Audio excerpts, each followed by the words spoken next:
I don't know that I imagined myself in this exact job, but when I applied for this job, I knew it was my dream job and I get to do my dream job every day.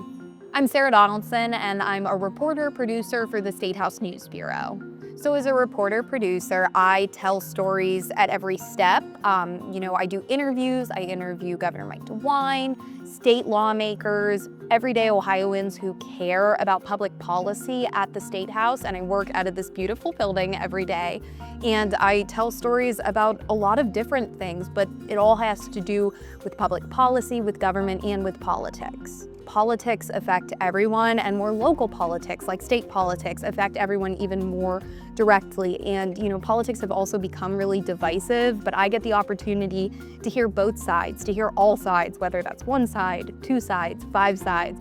And I think it makes me a more holistic person. So I just want to share those stories with Ohioans so they can hear from people they agree with and people they disagree with.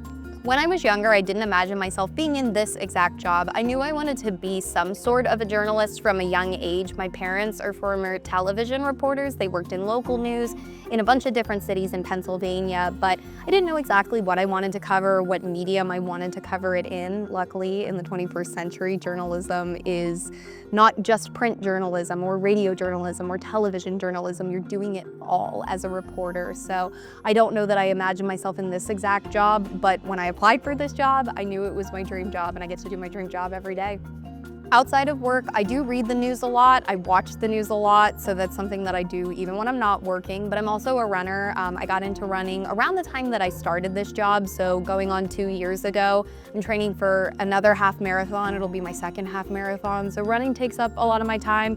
I also like to read. I spend time with my fiance. We love living in Columbus, getting to go to different metro parks, enjoying restaurants in the city, and traveling as well. So I actually did not grow up like a traditional PBS kid. My parents did not listen to NPR in the car. They were much more watching news on the TV at home, and we were an NBC family. That being said, when I went to college, I was really involved with WOUB Public Media, so that was probably my first true public radio, public television experience.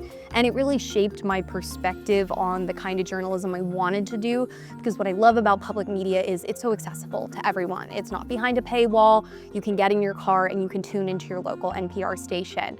You have this access that, not all journalism now or in the past provides. So I think my experience with public media was really shaped in college.